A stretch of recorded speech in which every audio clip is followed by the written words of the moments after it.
Tom Harrison hadn't planned the visit. It came to him late that afternoon, a quiet impulse born out of weeks of unanswered calls and the dull ache of distance he couldn't quite name. He told himself it was practical. He was already in the area, already driving past familiar streets lined with trimmed hedges and identical mailboxes. Emma would be happy to see him. James would offer coffee, talk about work, sports, anything surface level enough to pass for connection. Tom had built his life on those kinds of interactions. Controlled, polite, emotionally economical. At 58, success had taught him discipline, not closeness. He slowed as he turned onto their street, the tires crunching softly against fallen leaves. Fall had settled in fully now, the air sharp and clean, the kind that made everything feel exposed. James's house came into view, neat and well kept, the porch light already on, though the sun hadn't fully dipped yet.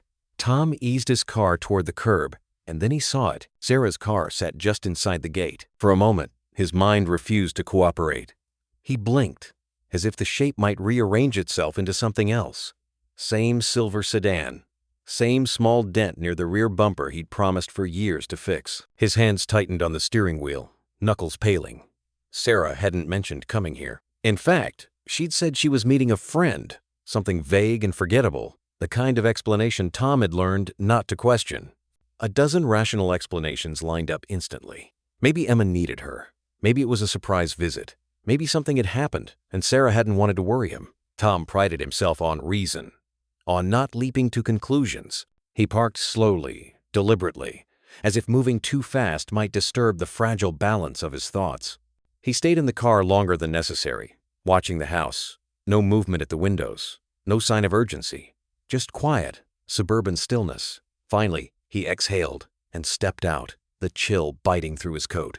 As he walked up the path, the crunch of gravel under his shoes sounded louder than it should have, each step echoing inside his chest. At the door, he hesitated. His hand hovered near the bell, fingers stiff.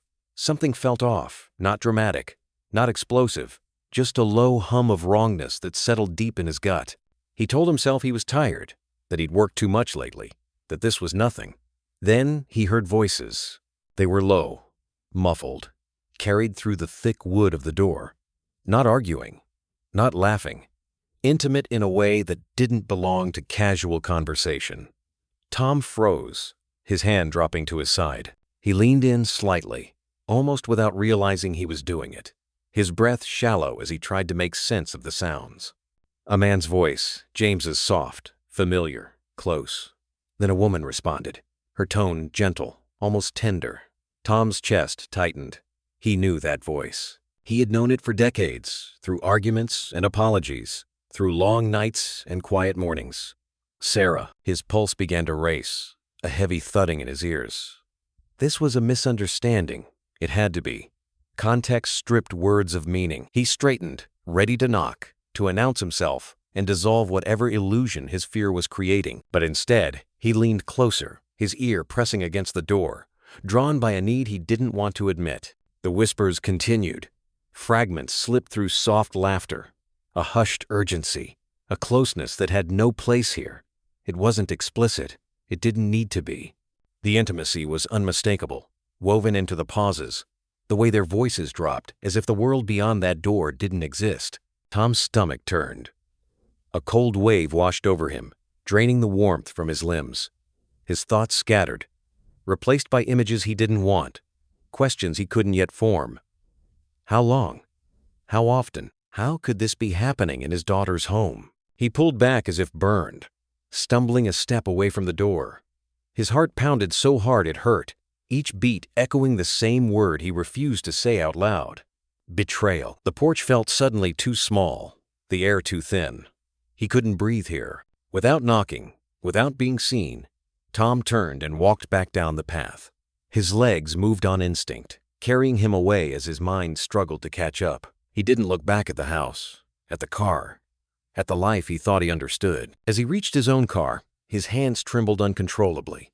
He sat behind the wheel, staring straight ahead, the echoes of those whispers still ringing in his ears. Whatever waited behind that door had just cracked his world open, and Tom knew, with a sinking certainty, that there was no closing it again. Tom didn't remember the drive home. He knew he must have obeyed traffic lights, must have stopped where he was supposed to stop. But the world outside his windshield blurred into meaningless motion. His hands were steady on the wheel, yet everything inside him felt loose, unmoored. The whispers he'd heard at James's door replayed again and again, not as clear sentences, but as tone, closeness, intimacy. It was the sound of something private, something never meant for him to hear. By the time he pulled into his driveway, night had settled in, and with it came a silence that felt heavier than noise ever could. Inside the house, nothing had changed. Sarah's shoes were still by the door. A lamp glowed softly in the living room, casting familiar shadows across the walls. Tom stood there for a long moment, his coat still on, as if stepping further inside might make the truth real. He poured himself a drink he barely tasted and sat alone, the room echoing with memories he hadn't invited. Years of shared routines surfaced: unbidden quiet dinners, polite conversations, long stretches of emotional distance disguised as stability. He wondered when exactly they had become strangers living under the same roof. His phone rang just after 9. Sarah's name lit up the screen, and his chest tightened. He considered letting it go unanswered, but habit won. He answered calmly, his voice steady in a way that surprised even him. She asked where he'd been, said she'd tried reaching him earlier. Tom stared at the darkened television screen and lied without hesitation. He told her he'd worked late, that he'd needed some air. The ease of the lie unsettled him almost as much as the betrayal itself. After the call ended, sleep felt impossible. Tom sat in the dim light, replaying moments from their marriage with ruthless scrutiny. He thought about missed anniversaries, conversations cut short, the way Sarah had grown quieter over the years. Had she been unhappy all this time? Had he been too consumed by work, by responsibility, to notice? Or had he noticed and simply chosen not to look too closely? The questions stacked up, offering no answers, only regret. Morning came with no relief. Sarah moved through the kitchen as she always did, efficient, composed, offering small talk that felt painfully normal. Tom watched her, searching her face for cracks, for guilt, for anything that matched the storm inside him.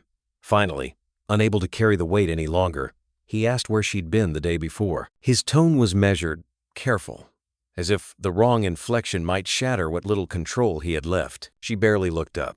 She told him she'd stopped by Emma's, then James's, said it had been nothing important. When Tom pressed, gently but firmly, Sarah sighed and brushed it off, calling it a misunderstanding, a coincidence he was overthinking. Her dismissal landed harder than anger would have. There was no panic in her voice, no defensiveness, just an easy confidence that made him doubt his own instincts. Tom nodded, letting the conversation end there. He told himself it was possible he'd been wrong, that exhaustion and insecurity had distorted what he'd heard. But doubt had already taken root. He found himself watching Sarah more closely, noticing the way she guarded her phone, the subtle shifts in her schedule. His mind circled the same terrifying conclusion. Yet every time he came close to naming it, something held him back. Fear, maybe, or the knowledge that once spoken aloud, nothing could be undone. That night, Tom lay awake beside her, the space between them feeling wider than ever. Sarah's breathing was slow and even, the sound of someone at peace. Tom stared into the darkness, his chest tight with unspoken questions. If she was lying, then his marriage was built on something hollow. If she wasn't, then he was losing his grip on reality. Neither possibility offered comfort. As the hours dragged on, Tom realized the silence was its own kind of betrayal, one that forced him to carry the truth alone. And somewhere deep inside, beneath the confusion and pain, a harder realization began to form. Whatever he'd overheard at that door was only the beginning, and sooner or later, he would have to face what it truly meant. Tom had never thought of himself as a suspicious man. Trust, to him, had always been a quiet agreement, unspoken, assumed, rarely tested. But now, it consumed him. Late at night, when Sarah slept beside him, he lay awake, staring at the ceiling, listening to her breathing, wondering how easily a person could carry two lives without cracking. Eventually, wondering wasn't enough. He needed to know. It started small. A glance at Sarah's phone when she left it charging in the kitchen. A harmless check, he told himself. But her screen lit up with notifications she never mentioned, missed calls, message previews quickly disappearing. Tom felt his pulse quicken. The next day, while she was out, he logged into the shared computer, navigating folders and email accounts he hadn't opened in years. His hands shook slightly as he searched, half hoping he'd find nothing and be forced to confront his own paranoia. Instead, the truth revealed itself quietly, almost politely. Emails archived under innocuous subject lines. Messages written late at night, carefully worded, but unmistakably intimate. There were gaps, deleted threads, missing days, but enough remained to paint a picture Tom wished he could unsee. Plans disguised as favors, confessions hidden behind jokes, and James's name, appearing far more often than coincidence could explain. Each message felt like another weight added to his chest, pressing down until breathing became an effort. Tom sat back, staring at the screen, his mind struggling to keep pace with what his eyes were reading. This wasn't a single mistake. It wasn't confusion or loneliness spiraling out of control. It was deliberate, ongoing.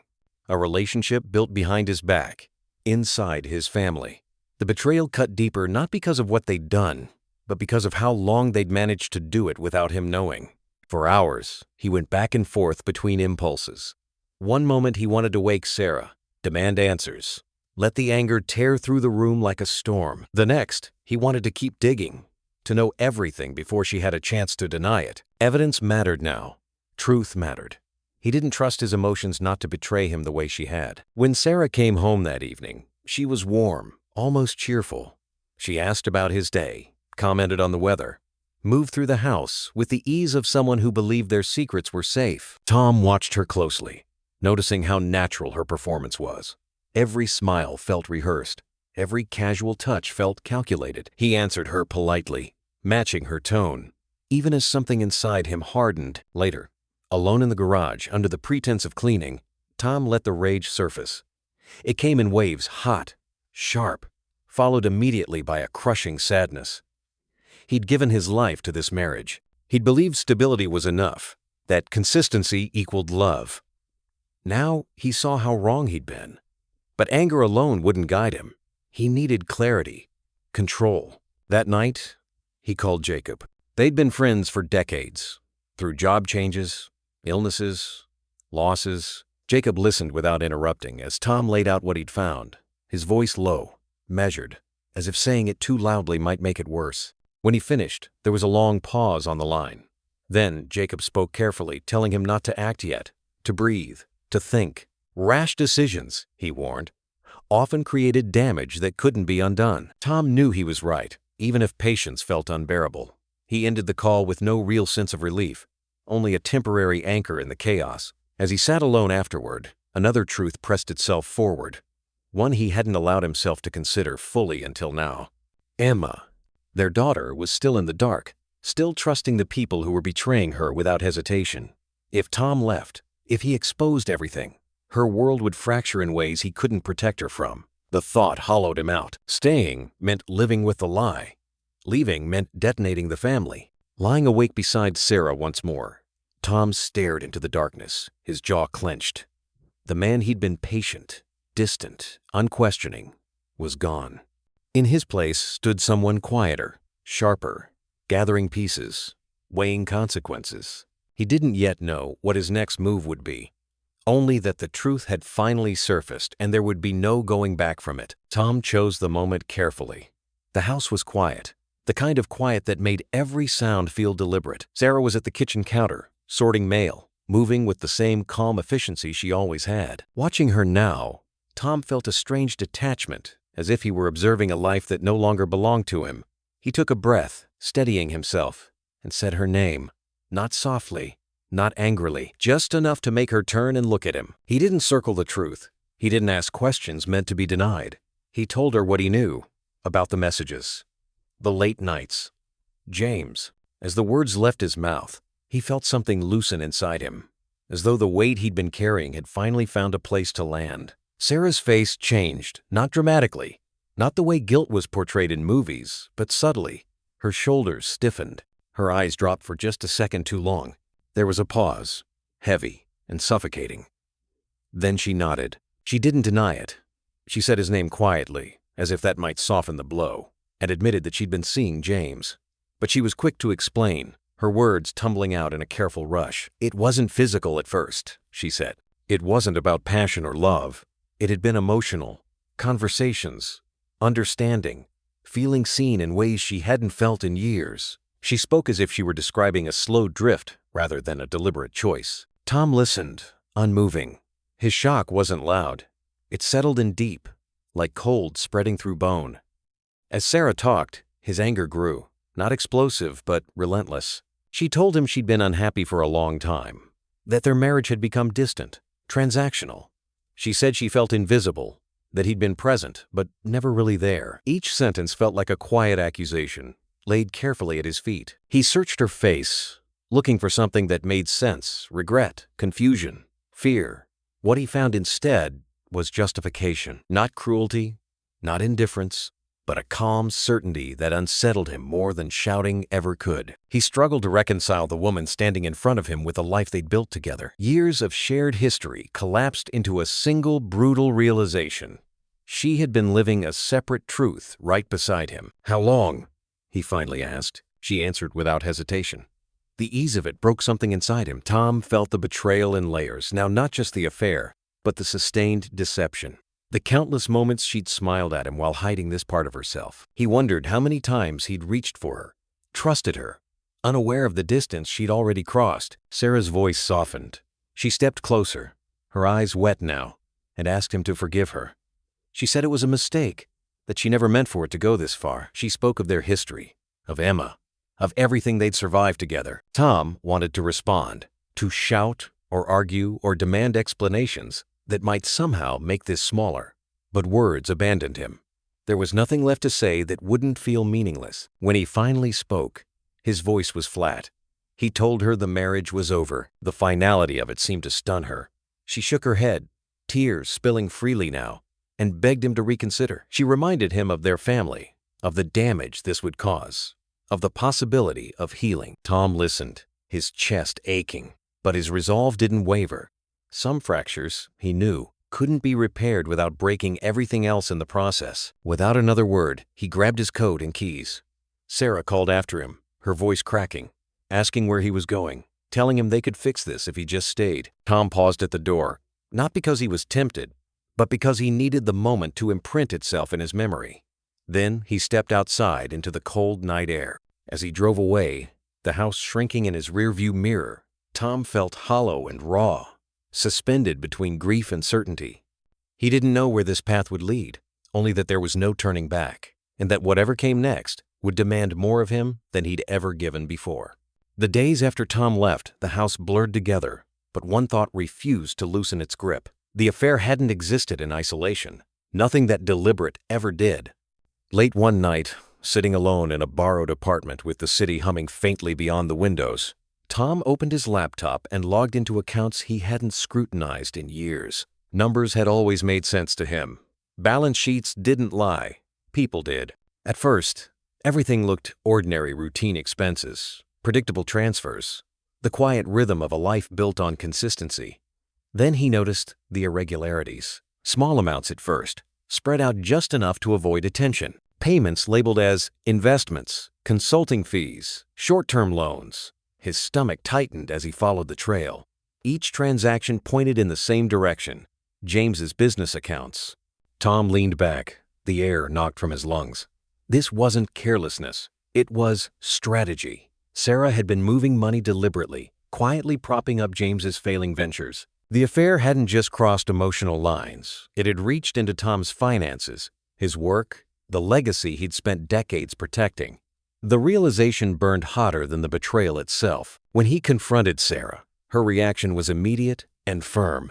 She denied everything, told him he was misreading the numbers, that she had no idea what he was talking about. Her voice carried the same confidence she'd used before, the same dismissal. But Tom had already learned how practiced she was at hiding the truth. This time, he didn't argue. He watched her closely, noting the tension in her shoulders, the way she avoided specifics. Denial, he realized, was just another layer of control. Alone again, Tom pieced it together. James's financial struggles, complaints disguised as jokes, vague mentions of bad timing and unlucky breaks suddenly made sense. He hadn't been surviving on ingenuity. He'd been surviving on Sarah, on money pulled from Tom's world and fed into James's, all without his knowledge or consent. The scope of it left Tom cold. The call from Detective Linda Hartley came the next morning. Her voice was professional, measured, but there was an edge beneath it that made Tom sit up straighter. She told him James had come under investigation for fraudulent business practices, misrepresented investments, missing funds, partnerships built on false promises. As she spoke, pieces clicked into place with terrifying clarity. Some of the money trail, she explained carefully, suggested Sarah might not have been an innocent bystander. Tom felt a slow wave of nausea. He asked questions, his mind racing ahead of her answers. Hartley didn't accuse outright, but she didn't reassure either. The investigation was expanding, she said, and Tom's name had surfaced not as a suspect, but as someone whose assets and business reputation could be affected if things continued to unravel. After the call ended, Tom sat in silence, his hands clenched tightly in his lap. He replayed years of decisions, moments when he'd trusted without verifying, when he'd assumed loyalty was automatic. Had Sarah deliberately hidden this from him? Or had he made it easy by not looking closely enough? The guilt settled in, heavy and corrosive. He'd thought providing stability was enough to protect his family. Now that belief felt dangerously naive. As Hartley dug deeper, the situation darkened. She warned Tom that if the financial ties between Sarah and James proved extensive, the legal consequences could be severe. Lawsuits, asset freezes, public scrutiny. Worse, his own business could be pulled into the fallout, tainted by association regardless of his innocence. Everything Tom had built, every long hour, every sacrifice suddenly felt precarious.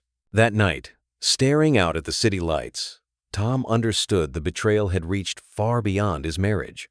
This wasn't just about trust broken in private. It was about a system of lies threatening to collapse onto his life from every direction. And as the investigation moved forward, one truth became unavoidable. Whatever Sarah and James had set in motion was no longer contained, and Tom was standing directly in its path. Tom told himself he was being practical, not compassionate. Helping Sarah, at least for now, wasn't forgiveness, it was damage control. Detective Hartley had made it clear that the financial mess unfolding around James didn't exist in isolation. If Sarah went down unprepared, the fallout would reach Tom whether he liked it or not, so he agreed, reluctantly, to help her navigate the legal terrain ahead. The decision tasted bitter. Each conversation felt like reopening a wound he'd barely managed to close. They spoke in clipped sentences, stripped of warmth. Sarah thanked him, her voice subdued, careful. She said she knew she didn't deserve his help. Tom said nothing in response. Regret, he'd learned, was easy to express when the consequences finally arrived. What mattered now was protecting what little remained intact. A few days later, James reached out. The message was brief, polite to the point of offensiveness. He asked for a meeting, said he wanted to explain himself, to take responsibility. Tom stared at the screen longer than necessary, feeling a familiar heat rise in his chest. Every instinct told him to ignore it, but unanswered questions had already cost him too much. If he was going to move forward, he needed to hear the truth unfiltered, face to face. They met at a quiet cafe on the edge of town, neutral ground. James arrived first, sitting stiffly, his confidence dulled but not erased. When Tom sat down across from him, neither man spoke at first. The silence stretched until James finally cleared his throat and began talking, words spilling out in a rehearsed rush. He didn't deny the affair. He framed it instead, talked about loneliness, about how Sarah felt unseen, unappreciated. He glanced at Tom as he spoke, as if expecting understanding. Then came the shift, the subtle blame. James suggested Tom's emotional distance had created the space for what happened, that if Tom had been more present, more attentive, none of this would have occurred. The audacity of it left Tom momentarily speechless. He studied James's face, searching for shame, for genuine accountability. What he found instead was entitlement, an unspoken belief that his actions were justified by circumstance. The betrayal, Tom realized, wasn't just personal, it was ideological. James genuinely believed he'd done nothing wrong. Tom stood abruptly, chair scraping against the floor. His voice, when he spoke, was controlled but cold. He told James he didn't get to rewrite history or assign blame for choices he'd willingly made. The affair, the fraud, the deception, They were James's responsibility alone. Without waiting for a response, Tom walked out, leaving James staring into the half-finished coffee between them. Later that night, Sarah called. She sounded smaller than before, worn down by fear and uncertainty. She told Tom she regretted everything, not just the affair, but the financial decisions, the secrecy. She said she'd never intended for things to spiral so far. Tom listened, his emotions tangled and raw. He wanted to believe her. He wanted there to be a version of this story where remorse meant redemption. But trust, once broken, didn't rebuild itself on words alone. Unsure of his next move, Tom sought legal counsel of his own. He laid everything out: the money, the affair, the investigation. The attorney listened carefully, then warned him of the risks. Continuing to support Sarah could protect certain assets, but it could also entangle him further if new evidence surfaced. Cutting ties might safeguard him legally, but it would come at a personal cost he couldn't yet measure. As Tom left the office, night settling in around him, the path forward felt narrower than ever. Helping Sarah meant standing close to the fire. Walking away meant accepting losses he wasn't sure he was ready to face. And somewhere between those choices, the weight of betrayal pressed harder, demanding a decision he could no longer postpone. Tom thought he'd already hit bottom. He was wrong. The realization came not in a dramatic confession, but buried inside a stack of documents his attorney had flagged for review. Emails forwarded by investigators. Timelines laid out with ruthless clarity. Conversations between Sarah and James that went far beyond secrecy or impulse. They spoke about leverage, about access, about positioning. The affair hadn't just been an emotional escape, it had been a calculated doorway into Tom's business, his assets, his authority. A slow, deliberate plan to weaken him without him ever noticing. Tom stared at the screen, his vision blurring. This wasn't recklessness. It was intent. He drove back to the house that evening without calling ahead. Sarah was in the living room when he walked in, startled by the sound of the door. One look at his face, and she knew this conversation would be different. Tom didn't raise his voice. He didn't accuse. He told her what he knew about the emails, the discussions, the strategy. When he finished, the silence between them felt enormous. Sarah didn't deny it. She sank into a chair, her composure finally cracking. She said she'd been unhappy for years, that their life had felt stagnant, suffocating. She talked about feeling powerless, about wanting control over something, anything. James, she admitted, had encouraged those feelings, had convinced her she deserved more. Tom listened, numb, as she explained how resentment had slowly transformed into justification. Every word felt like another structure collapsing inside him. The marriage, the partnership, the belief that shared history meant shared loyalty. He felt as though everything he'd built, his business, his family, his sense of self, was being dismantled piece by the very people he'd trusted to protect it. Sarah cried now, openly desperate. She begged him to forgive her, to see that she'd been lost, manipulated, unhappy. She said they could still fix this if he gave her the chance. Tom looked at her and felt nothing familiar. The love he'd once known had been replaced by something colder, clearer. Trust wasn't damaged, it was gone. "I don't know who you are," he said quietly, and he realized it was true. That night, Tom made the decision he'd been circling for weeks. He would file for divorce. Not out of spite, not for revenge, but because staying meant surrendering what little integrity he had left. Remaining in a relationship built on calculation and betrayal would destroy him faster than walking away ever could. As he began preparing the paperwork, Tom reflected on how completely his understanding of love and family had shifted. He'd believed loyalty was a given, that provision equaled protection. Now he knew better. Trust had to be mutual. Boundaries had to be real. And love without respect was just another form of vulnerability. He started making plans, quiet ones, securing accounts, separating assets, preparing explanations he wasn't ready to give. The road ahead promised pain, legal battles, and emotional wreckage that would ripple far beyond himself. Emma would be devastated. His reputation would be tested. His future would look nothing like the life he'd imagined. But as Tom signed the first document, his hand steadied despite the weight of it, one truth anchored him. This was the last decision Sarah and James would ever make for him, and whatever storm followed, he would face it on his own terms. The divorce began the way wars often do, not with noise, but with paperwork, filings, responses, motions, delivered through attorneys who spoke calmly while translating hostility into legal language. Tom and Sarah no longer spoke directly unless required. When they did, every word felt measured, stripped of warmth, heavy with implication. The house they once shared became contested ground, each memory now evidence in a battle neither of them had imagined fighting. James tried to insert himself almost immediately. He sent messages offering support to Sarah, positioning himself as concerned, reasonable, present. Tom refused every attempt at contact. He instructed his attorney to block communication and made it clear that any further interference would be handled formally. James's involvement only sharpened Tom's resolve. The betrayal had already gone too far. He wouldn't allow it to masquerade as compassion now. As proceedings intensified, the legal battle turned aggressive. Sarah's legal team challenged valuations, questioned ownership structures, and pushed for access to parts of Tom's business he'd built long before the marriage.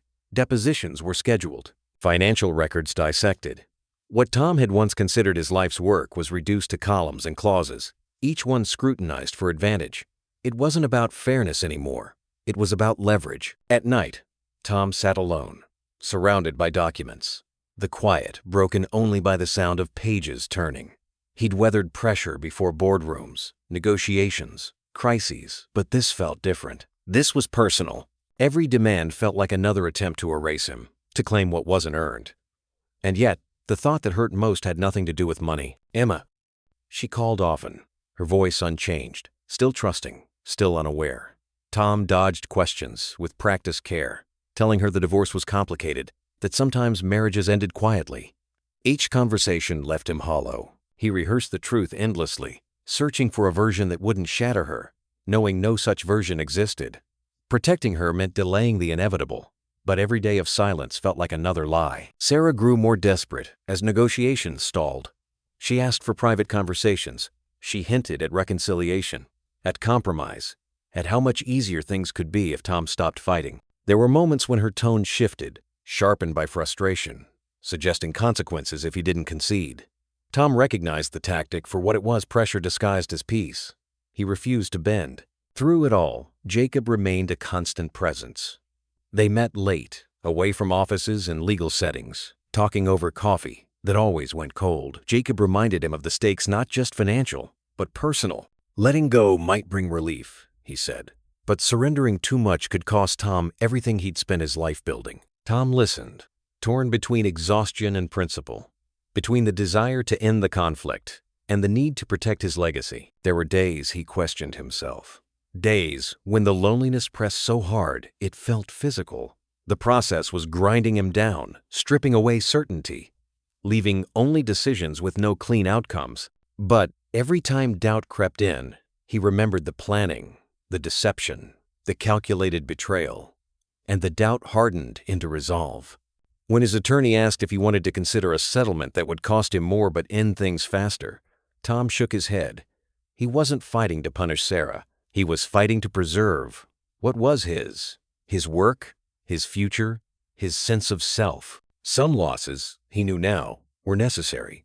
Others were not. So Tom pushed forward. The divorce would take its toll, emotionally, financially, publicly, but retreat would take more.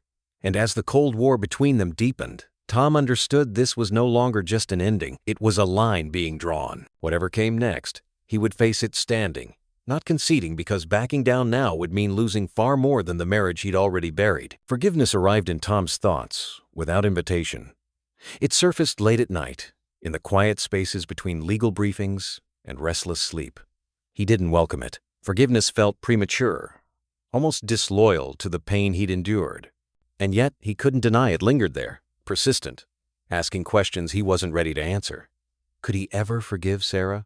And even if he could, would forgiveness ever be enough to rebuild trust that had been so thoroughly dismantled?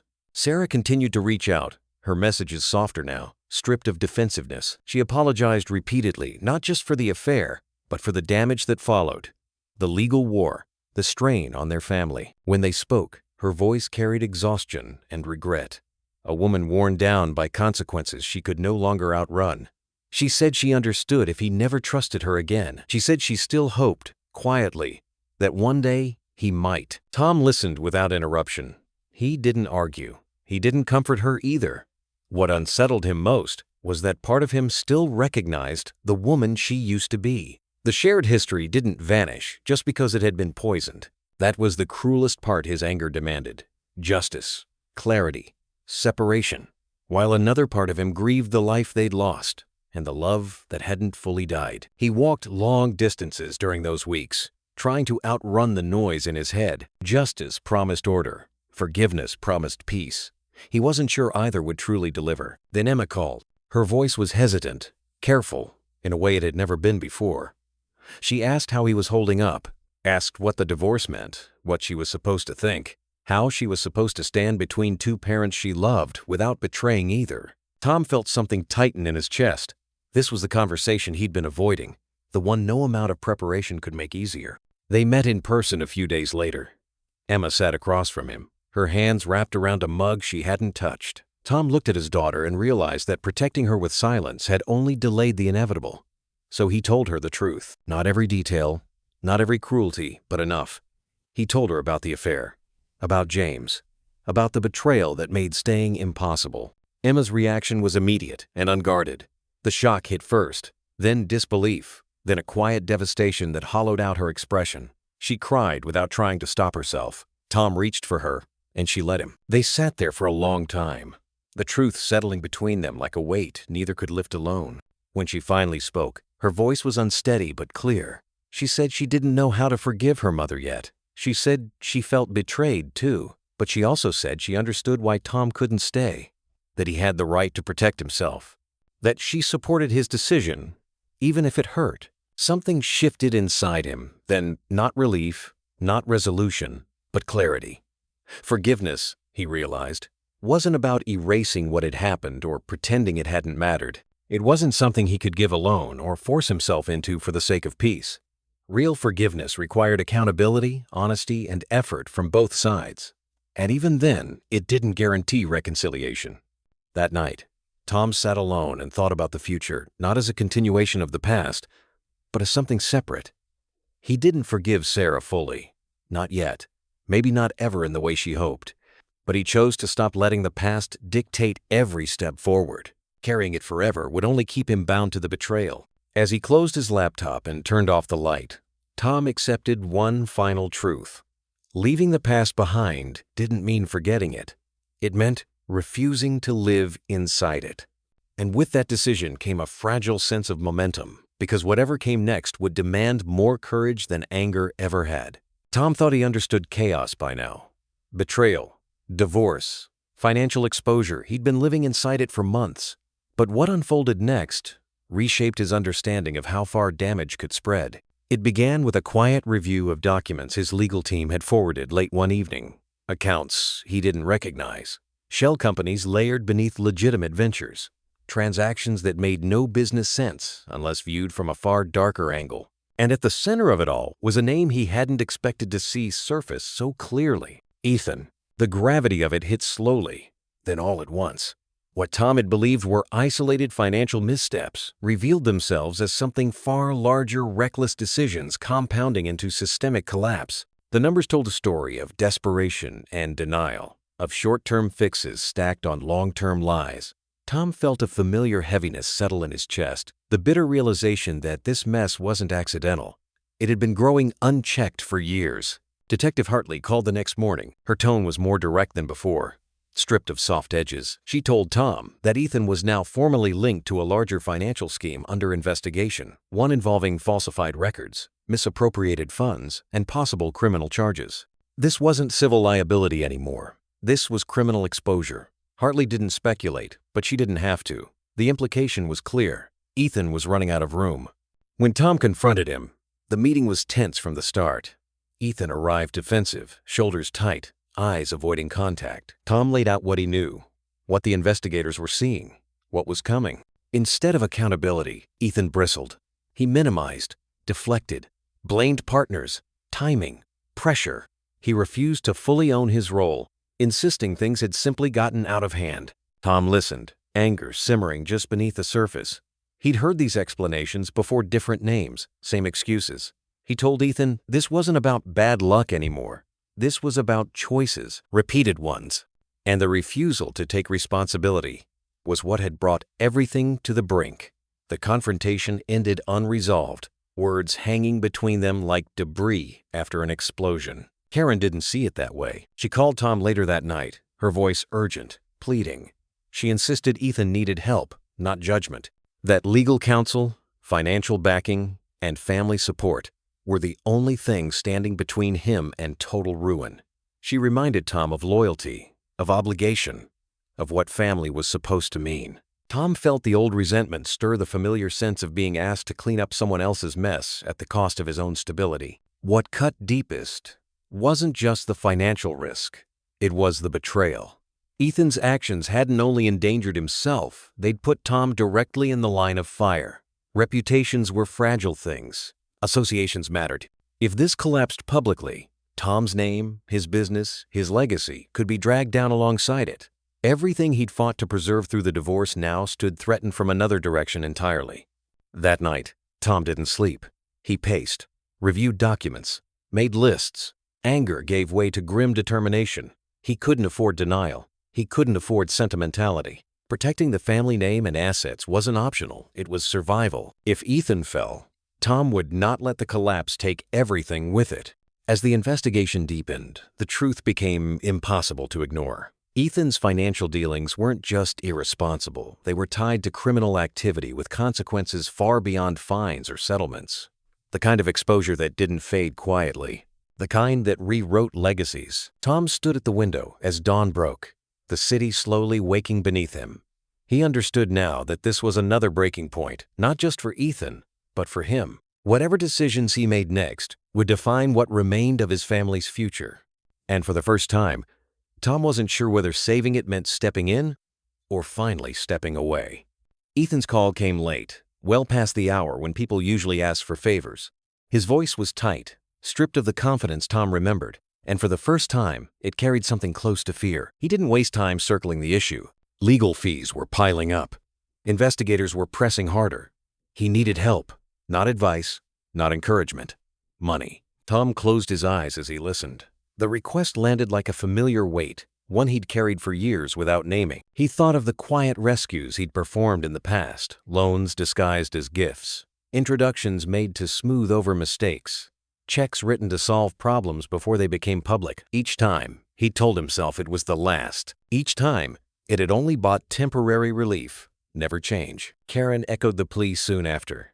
She called with urgency, reminding him that Ethan was still their son, still in danger of losing everything. He needs a father right now, she said, her voice breaking in places she didn't try to hide. Tom heard the fear beneath her words, the terror of watching their child spiral beyond reach.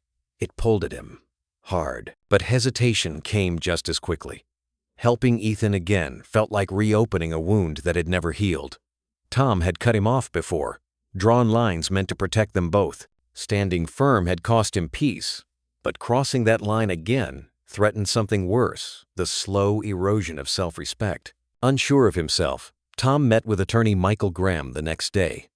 The office was quiet, clinical, stripped of comfort.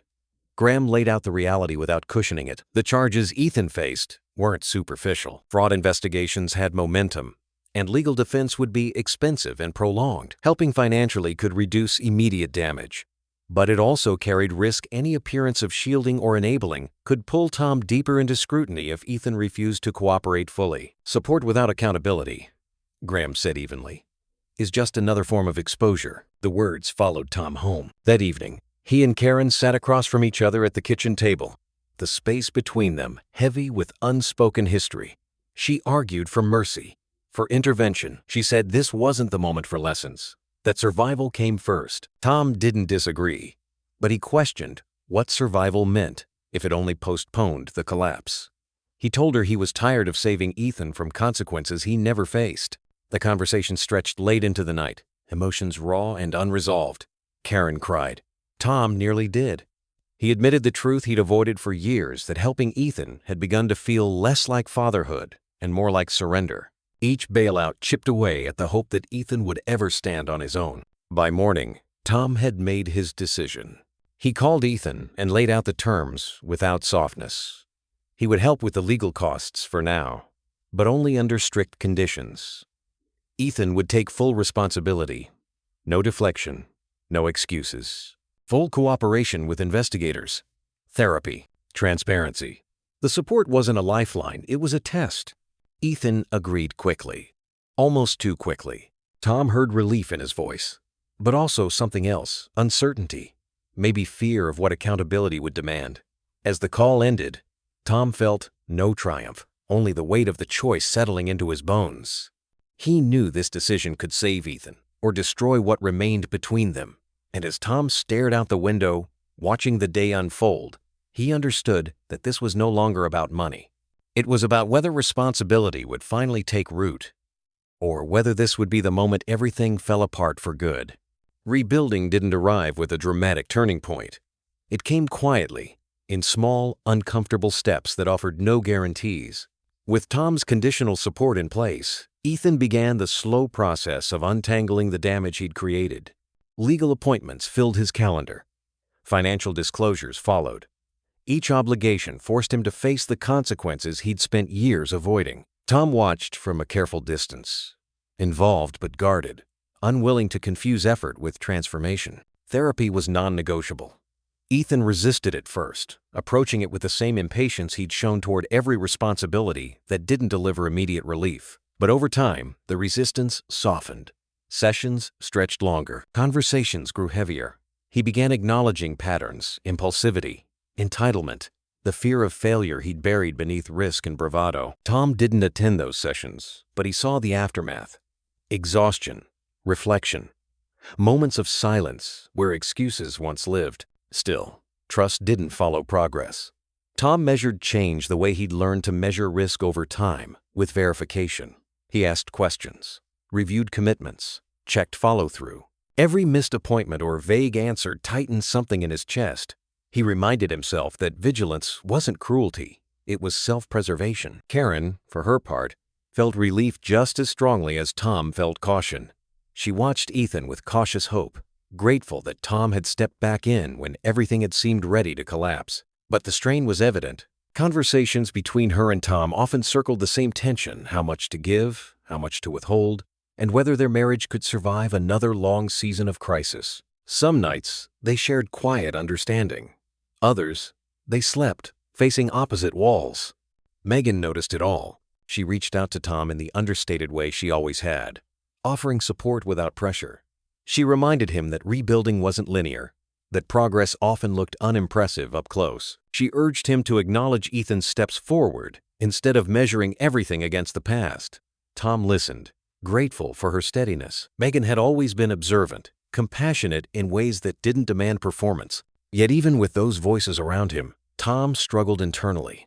Helping Ethan reopened wounds he hadn't fully healed from betrayal, disappointment, the erosion of trust.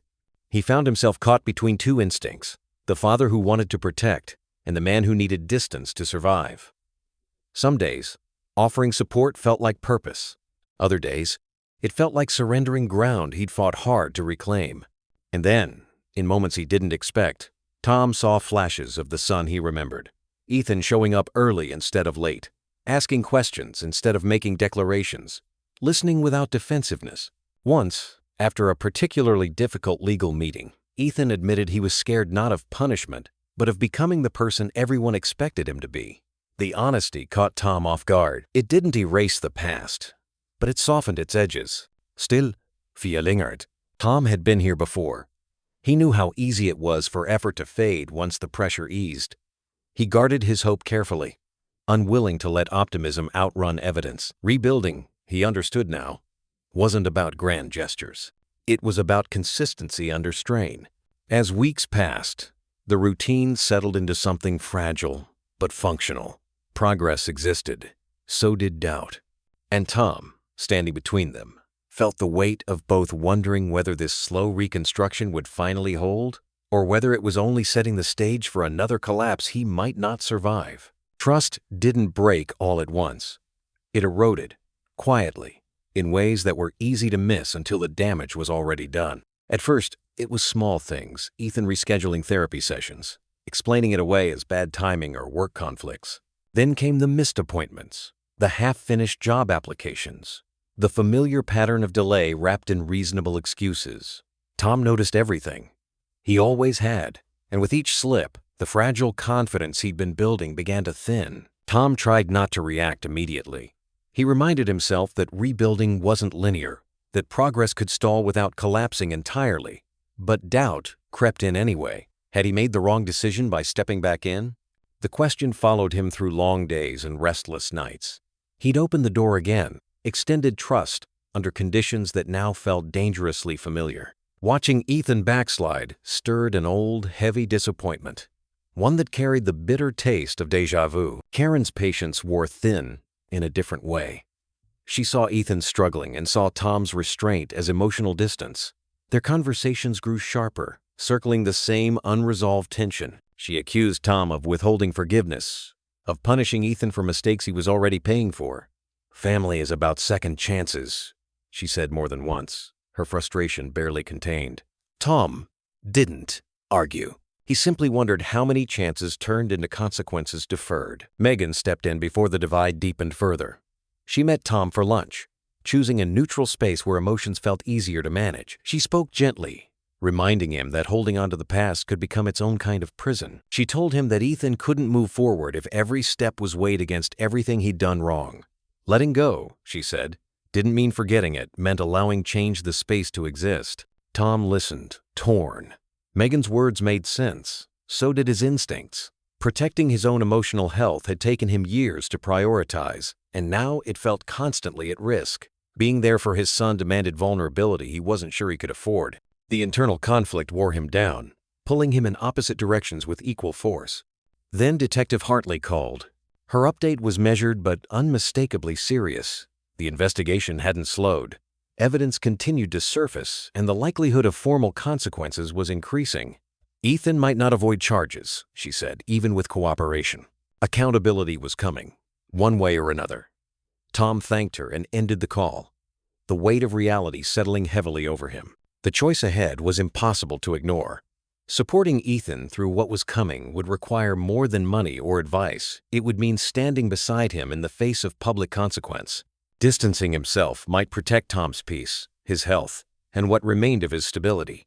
But it would also mean stepping back at the moment his son needed him most. That night, Tom sat alone, staring at nothing, listening to the quiet hum of the house. Trust, he realized, wasn't just about belief, it was about risk. And once again, he stood at the edge of a decision that would define not only his relationship with Ethan, but who he was willing to become in the aftermath of everything he'd already lost. The lie came out accidentally, which somehow made it worse. Tom had been reviewing paperwork when a name didn't line up an appointment Ethan claimed he'd attended. A therapist Tom knew by name. One quiet call later, the truth surfaced. The session had been canceled weeks ago. Ethan hadn't rescheduled. He hadn't mentioned it. He'd simply kept saying the right things, trusting that effort would be assumed. Tom felt the disappointment before the anger. It settled deep, heavy, and familiar. When he confronted Ethan, there was no yelling at first, just a flat, tired question. Ethan tried to explain, then deflect, then minimize. The pattern was unmistakable. Tom listened until he couldn't anymore. The hope he'd been guarding cracked, and he felt himself retreat, emotionally pulling back in a way he'd learned to perfect over years of disappointment. Withdrawal came easier than confrontation. Tom stopped checking in. Conversations became functional, stripped of warmth. He told himself it was necessary, that protecting himself wasn't cruelty, but beneath the restraint was hurt raw and unresolved. Forgiveness felt out of reach, when the same wounds kept reopening. Karen felt the strain immediately. Caught between her husband and her son, she grew more vocal, her frustration spilling into conversations that once felt safer. She accused Tom of shutting down, of punishing Ethan instead of helping him grow. She argued that pressure would only push him further away. Tom didn't disagree in principle. He just didn't know how to stay open without being destroyed in the process. Megan tried to bridge the gap before it widened beyond repair. She spoke calmly, urging patience, reminding Tom that healing wasn't linear. She said families survived worse than this, that time and honesty could still mend what was broken. Tom heard her, wanted to believe her. But scars had weight. They altered how you stood. how you reached for others. Ethan, sensing the distance, spiraled. Missed obligations stacked up. His defensiveness sharpened. When Tom finally confronted him again, the exchange was explosive. Words flew, accusations, disappointments, long-buried grievances finally surfacing. Ethan accused Tom of never believing in him. Tom fired back with years of sacrifice taken for granted. The argument ended with both men saying things they couldn't take back, the silence afterward louder than anything spoken.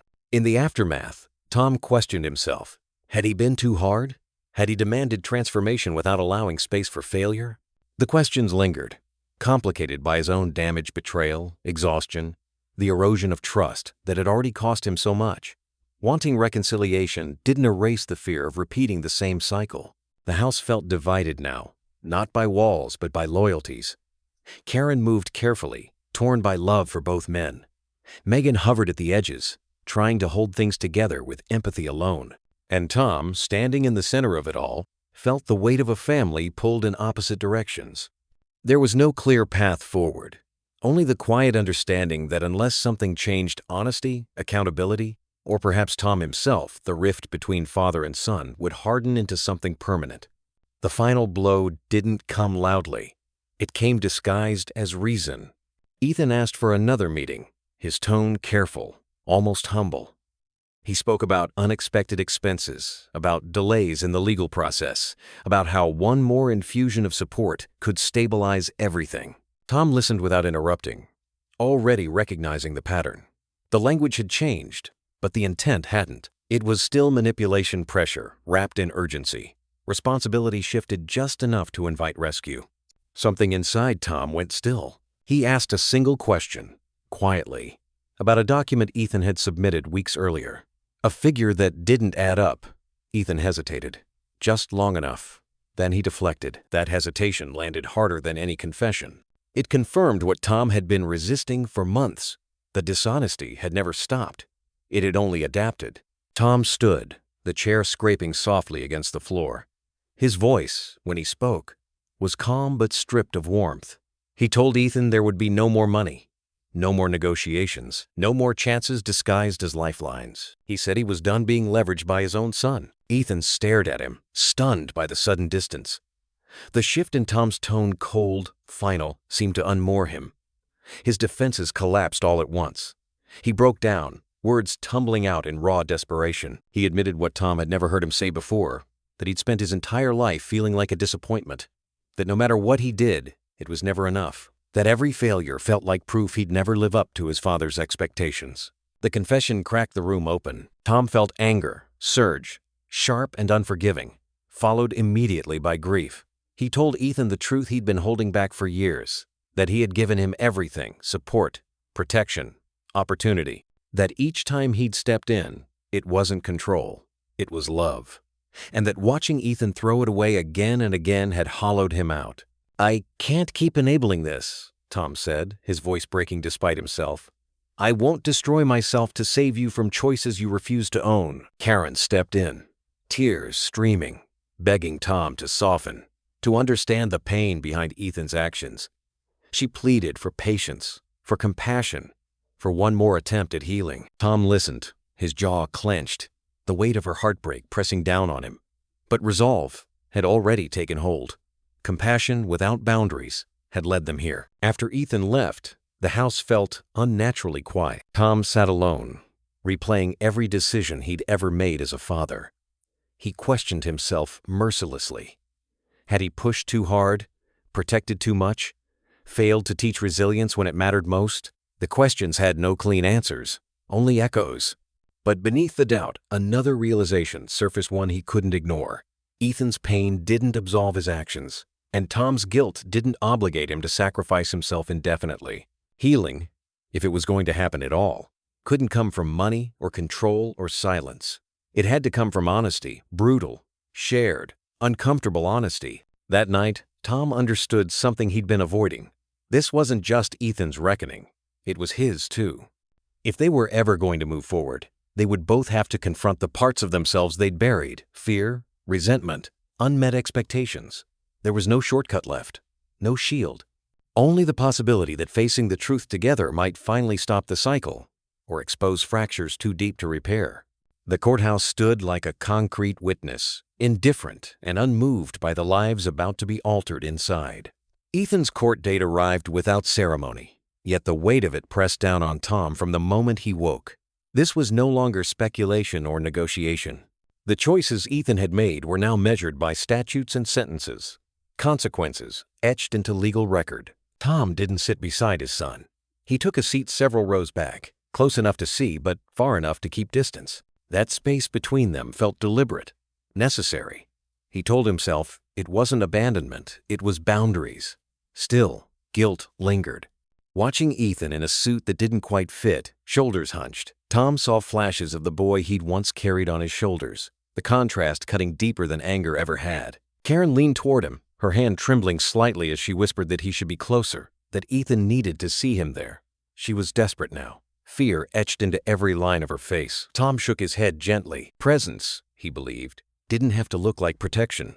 Sometimes it meant allowing the process to unfold without interference. As proceedings began, details spilled into the room with clinical precision. Financial misrepresentations, breach of trust, numbers recited without emotion. Each word felt like a public stripping away of dignity. Tom stared straight ahead, aware of the quiet glances from strangers who now associated his name with his son's failure. The humiliation burned, but he didn't look away. Shielding Ethan from this moment would only rob it of meaning. When Ethan took the stand, his voice wavered. He admitted fault where his attorney had advised. His head bowed. Shame hung over him, heavy and unmistakable. During a recess, he turned and caught Tom's eye for the first time that day. There was no manipulation left in his expression, only fear. Later, in a quiet hallway, Ethan approached him. His voice was barely audible as he asked for forgiveness, not absolution, not rescue, just forgiveness. Tom felt the question settle into his chest, heavy and unresolved. He didn't answer right away. Forgiveness, he knew, wasn't a word to be given lightly, especially when the wound was still open. Karen watched the exchange from a distance, hope and pain colliding on her face. Tom reached for her hand, grounding himself. He was there. That was something. When the verdict came, it was milder than expected. Probation, restitution, mandatory oversight, no prison time. Relief rippled through the room, but it was muted. The sentence didn't erase the damage. It only defined the boundaries of what came next. As people filed out, Tom remained seated, absorbing the moment. Attending the hearing hadn't been easy. It had cost him pride and reopened wounds he'd worked hard to contain, but showing up mattered not as a savior, not as a shield, but as a witness. Outside, the family stood together in uneasy silence. Nothing was resolved. Trust wasn't restored. Forgiveness hadn't been spoken, yet something had shifted. The reckoning was no longer theoretical. It was real, shared, and undeniable. As they walked away from the courthouse, Tom understood the truth with quiet clarity. The legal consequences were over. The emotional ones were just beginning, and facing them would demand more strength than any verdict ever could.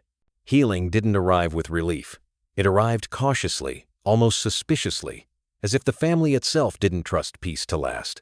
After the court proceedings, the Matthews family moved through their days with a quiet awareness, careful not to provoke old wounds. Tom and Ethan existed in the same spaces again, but their interactions were measured, deliberate. Conversations stayed practical at first. Schedules, obligations, logistics, each exchange a small test of stability. At Karen's urging, Tom finally agreed to therapy. Sitting in that office for the first time felt like another admission of failure. He spoke slowly, choosing words the way he'd learned to choose strategies carefully, defensively. But over time, patterns surfaced.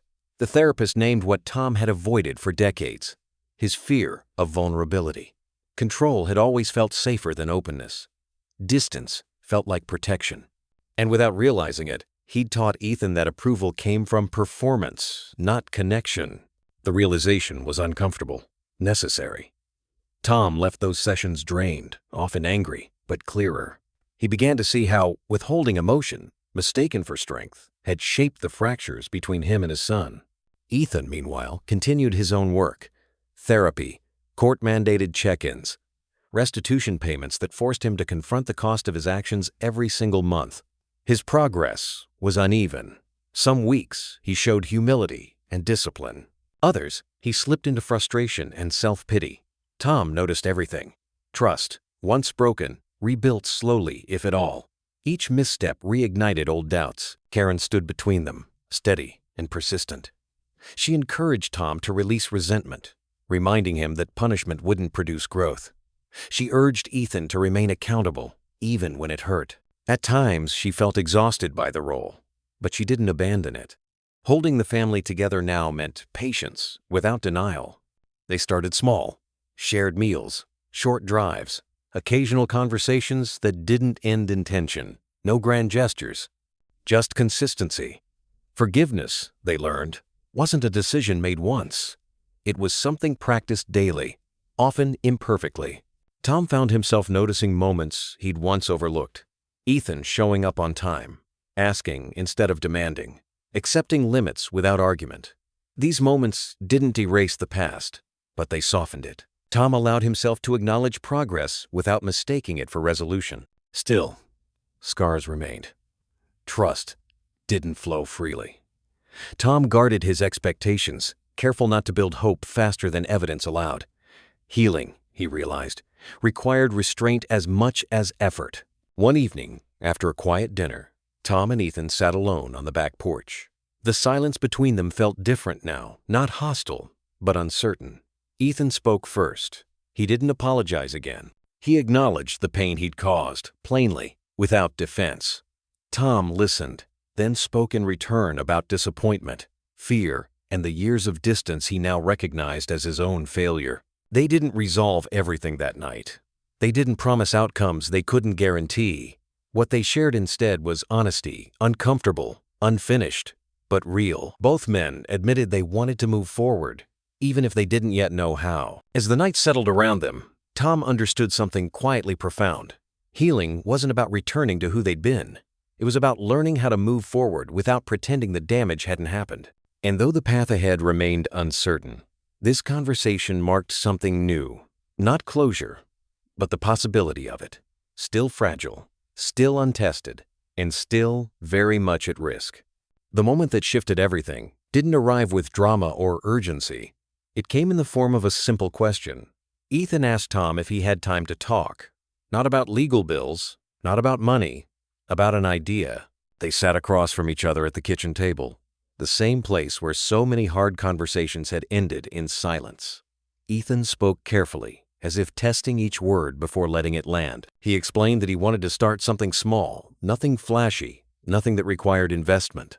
He asked for guidance, perspective, experience. And then he said the words Tom hadn't realized he'd been waiting to hear. "I'm not asking you to fund it." Tom felt something loosen inside his chest. For the first time in a long while, there was no hidden pressure, no expectation disguised as humility. Just a son, asking for counsel, not rescue. Tom studied Ethan's face, searching for signs of manipulation, and found none. What he saw instead was restraint, ownership, the weight of hard lessons finally settling in. He agreed to help not with money, but with conversation.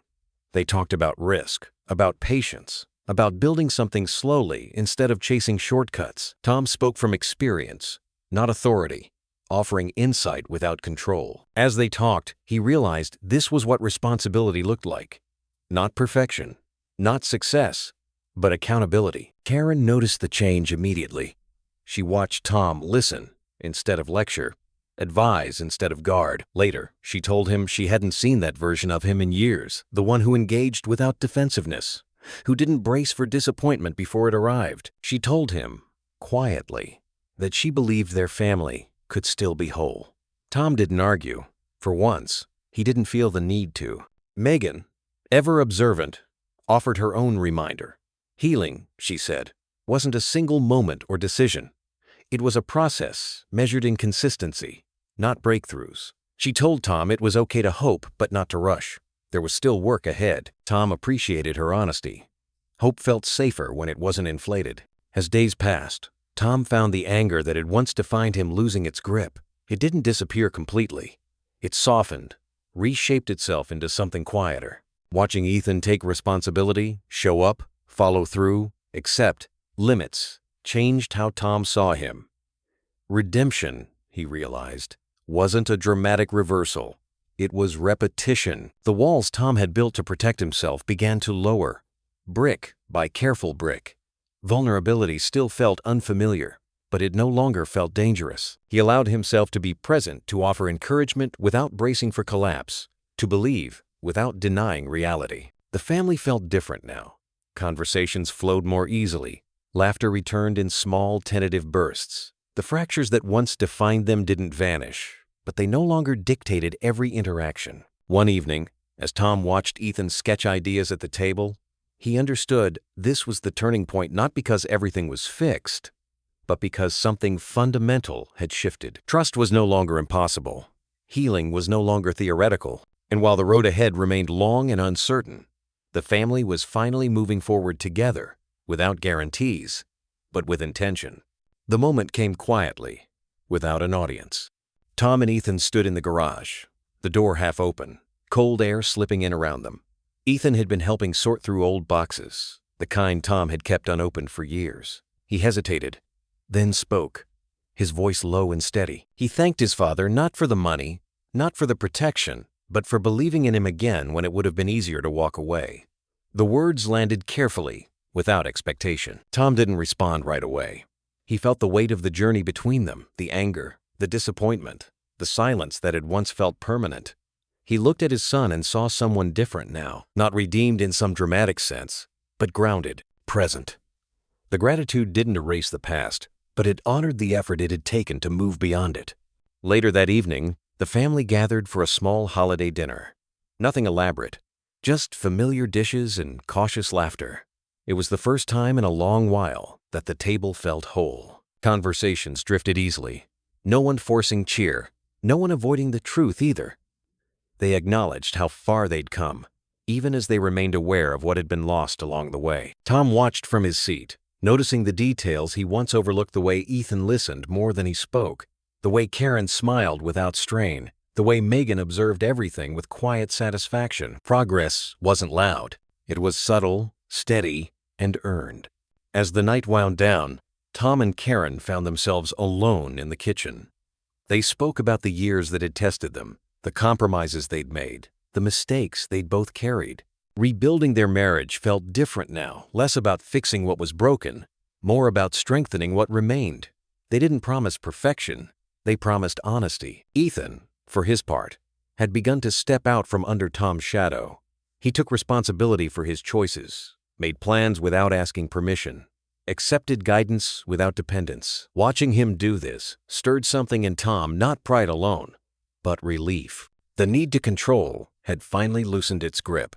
That night, as Tom stood by the window, he made a quiet decision. He would stop measuring the future against the past. He would let go not of memory, but of resentment. Love, he realized, wasn't limitless forgiveness. It was trust built with boundaries, offered carefully, maintained with effort. The family moved forward together, not untouched, not unchanged, but united in a way that felt stronger for having been tested. Scars remained, but they no longer defined them. And as the house settled into peaceful silence, Tom allowed himself to believe this wasn't just survival.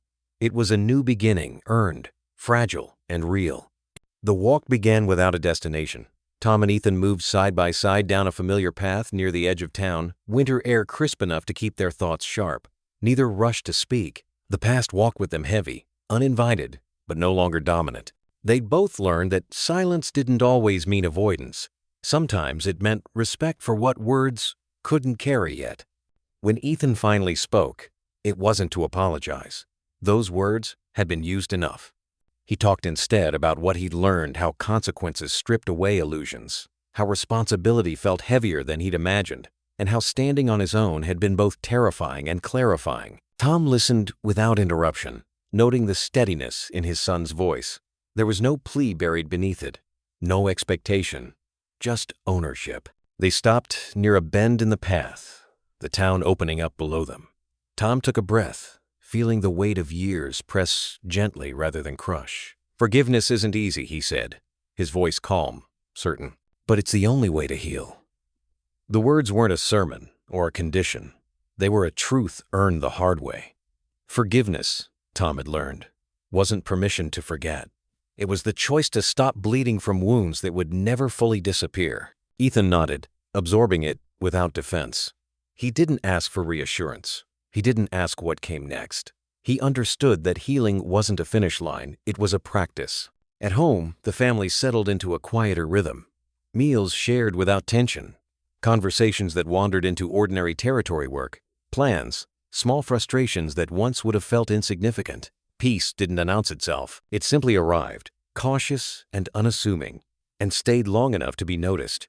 Karen moved through the house with a lightness Tom hadn't seen in years. Not relief exactly, but steadiness. Megan visited more often, content to sit and listen, to witness the normalcy returning in fragments. The family didn't pretend the past hadn't happened. They acknowledged it, learned from it, and chose not to live inside it. Ethan stepped forward on his own terms. He worked steadily, paid what he owed, built routines that didn't depend on rescue. Watching him do that stirred something in Tom, something like closure, but quieter. The satisfaction didn't come from success. It came from independence. One evening, Tom stood back as Ethan prepared to leave for work. Keys in hand, posture confident, without arrogance. No lecture followed. No advice offered unless asked. Tom realized then that this was what he'd been moving toward all along. Not control, not correction, but trust, rebuilt, with boundaries intact. Later, laughter drifted through the house over something small. A misplaced dish, an inside joke that had survived the years. It struck Tom how much he'd missed those moments, how easily they could vanish when bitterness took over. The family didn't chase happiness now. They recognized it when it appeared. As the days folded into one another, Tom felt the quiet satisfaction of having endured without becoming hardened. He hadn't escaped pain. He'd learned to carry it without letting it define him. The road ahead would still challenge them. Mistakes would still happen, but they would face them together, grounded in honesty rather than denial. And as Tom and Ethan walked on, no longer burdened by what had been, no longer afraid of what might come, they moved forward with a bond reforged by truth, steadier than before. A testament not to perfection, but to forgiveness and love.